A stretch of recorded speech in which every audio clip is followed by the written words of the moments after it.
Now, Excel can tell the future up to a certain point, or at least predict the future.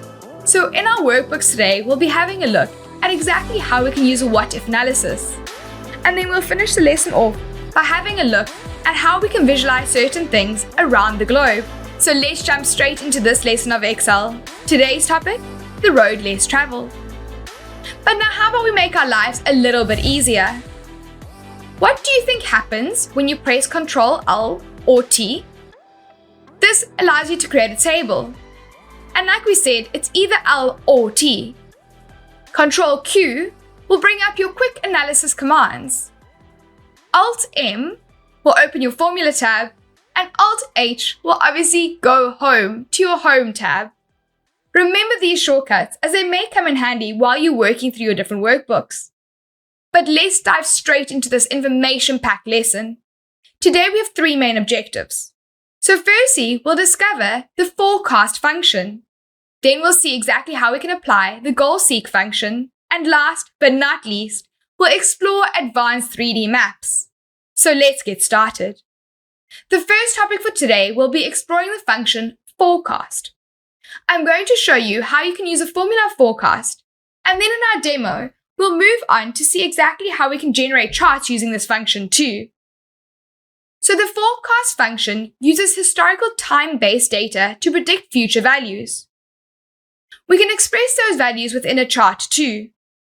Now, Excel helps it to predict future information, such as salaries, inventory, population, growth, customer trends, and many more.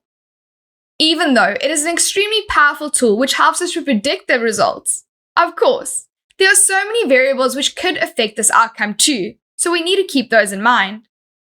The forecast function has three main arguments: X, which refers to the period you're looking for; known Y refers to numerical values which we have; and known X refers to historical time-based data which we already have too.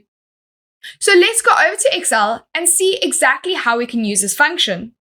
So here we have a list of monthly passengers which travel on a certain airline. The data contains all the information from January 21 to December 2021. We can see that December, January, August, July, these are the months with the highest volumes of passengers. So let's say we want to predict the number of passengers from the year 2022. So if your cells are formatted correctly, you can simply drop and drag all the way down until you get to December 2022. Now this is our unknown. Therefore, we would like to predict what exactly would be the trends of all the passengers all the way up to the end of that year. So we'll use our forecast function to do this. So we can simply type by saying equals forecast. So as you can see, there's so many different forecast functions. But there's no need to worry. If you're not certain which function to use, simply click on the last one. Once you've chosen your forecast function, you'll see the arguments which are provided. So firstly, X. So this is a period we'd like to predict. So therefore, it will be January 2022. Comma, our first known Y is of course all the data, which is the number of passengers. And next, our known X numbers are of course the dates as well. Once we're happy with all our information, we can click OK. So this will predict how many passengers Excel thinks will be on the plane. Of course, once again, you can click and drag your formula all the way down. And remember, you can use that function F4 in order to make sure that you are using the correct data set. But now, just for our own sake, we want to make sure that there's no decimal places, because of course, you can't have a decimal of a person. So here you're able to see what Excel will predict, which will be flying during those months of the year. But now on the right side of the spreadsheet, we have years and savings. The individual is making sure that they were saving enough money each and every year. So as you can see, they started with 20,000 and then 10,000 extra each year all the way up to year 2021. So let's say this individual was saving up to go on a very big vacation in 2031. So this will be our X value. So once again, we'll say forecast, select the bottom one, Firstly, we need to select our X, which is the period which we want, comma, the Y values, which you already know, and then the X values, which you already have. Close your brackets and click OK. So here you can see, even though we didn't put in every single increment and we jumped 10 years, Excel was still able to show us the result for 2031. But now to see all of these relationships a little bit better, we can always create a chart too. So remember, you can simply select all your information and create a line chart. And then we can see the different trends. So of course, we have the ups and the downs and everything else too. Here are some highs and some lows in the first half of our chart. So obviously when there were more passengers and when there were less passengers. Now Excel predicts a steady increase. So our historical data will show all the increases and decreases. But thereafter, Excel will predict that slowly but surely all of the values are going to increase. The peaks and the troughs are due to different variations. But now going and creating your very own chart is not the only way to do this. And your chart only shows you the predictions which are currently on your Excel sheet. How about if you want to see further? This is nice and simple, and you can see your forecast happen into the future. So we'll go over to our data tab, and in your forecast options, we have the what if analysis, as well as the forecast sheet. Click on forecast sheet. Here you'll be able to see exactly what Excel carries on predicting. So you're even able to end your forecast at a later stage. So instead of 2024-25, it continues all the way through. And of course, it will tell you what you currently have in blue and the forecasted amount in orange. You can always change this too though. You don't only need a linear sheet, you can also have a bar graph too. There's other options too.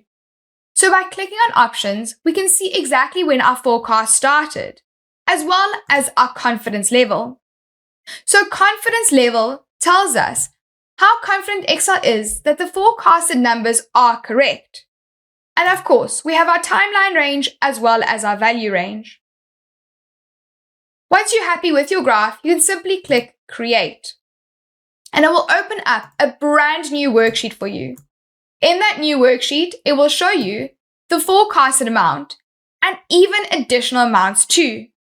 So here we'll have the low forecasted amount as well as the upper forecasted amount. But this makes a little bit more sense when Excel's not so certain about its information.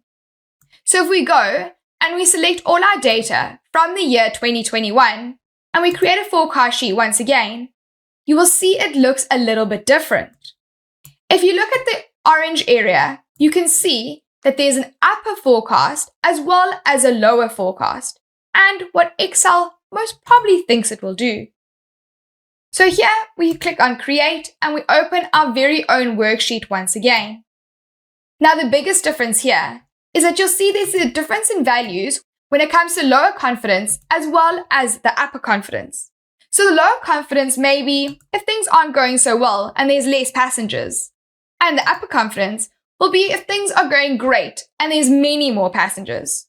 But now, let's put another bit of a spanner in the works. And let's say that there's certain information that's missing. So let's see what Excel will do. If we click on the forecast sheet, it is still pretty confident that it's quite happy with its range. This is due to the fact that the missing points were not zeros. If we change our options and change our missing points to 0, our graphs will be very, very different. But if you give Excel the benefit of the doubt, it will create a linear graph and carry on moving all the way as it predicts. So as you can clearly see on your graph, your upper and your lower confidence has moved. But Excel will still give you the prediction what it thinks the savings will be in 2024. Now that we have a better idea of how to use forecast, let's go over and look at goal seek. Here we'll learn exactly how we can use this function. This is one of the other options in the what if analysis icon. This was next to the forecast icon. According to Microsoft Office, a what if analysis is a process of changing values in cells to see which changes will affect outcomes on the worksheet. When you use a goal-seeking function, you are performing a what-if analysis on a given value or an output. So in essence, you'll be creating a scenario by asking, what if the output was X? So basically, a cause and effect situation. So for our example today, we will want to determine which interest rate you will need in order to secure a given loan. This helps if you know the result, but you're unsure of what input value the formula needs in order to get the result. One of the most common examples is when a person needs to buy a house. They may be uncertain of how much they need to pay, and of course, many variables affect the monthly payments too. The variables could be the period time, tax rate, value property, the deposit given, your income, and many other factors. So let's pop over to Excel and see this in action and how this can maybe be a real-life scenario. So you would like to buy a house for the value of 250,000 euros. This means you need to take out a loan, and the bank gives you an interest rate of 11%, and this is for a 15-year term. So, according to that, your monthly payments will be set at 2,841.49. Now, unfortunately, this is a little bit above your budget. You would like to pay 2,500. Now, of course, we can go about and play with the values and manually try find the interest rate or the period which best suits us, or you can simply use the goal-seek function. So let's use this function in order to determine what our interest rate should be in order to have a monthly fee of 2,500. So we go over to our data tab. There we click what if analysis. In what if analysis, you go to your second option, goal seek. So first you want to set the value which you would like to change, or the cell which you would like to change. In our case, this is C4, as we want that to be 2,500. So we'll say we want that value to be at a negative 2,500. And of course, the cell we'd like to change is the interest rate. Once you're happy with all your data, click OK. Then Excel will calculate and see exactly what your interest rate should be. Here we can see that it says that the interest rate needs to be at 8.76%. Now, unfortunately, this is far too low for the bank, so they don't want that interest rate. So let's go back. If we can't change the interest rate, then we can maybe change the number of years. So we go back to our what if analysis to goal seek.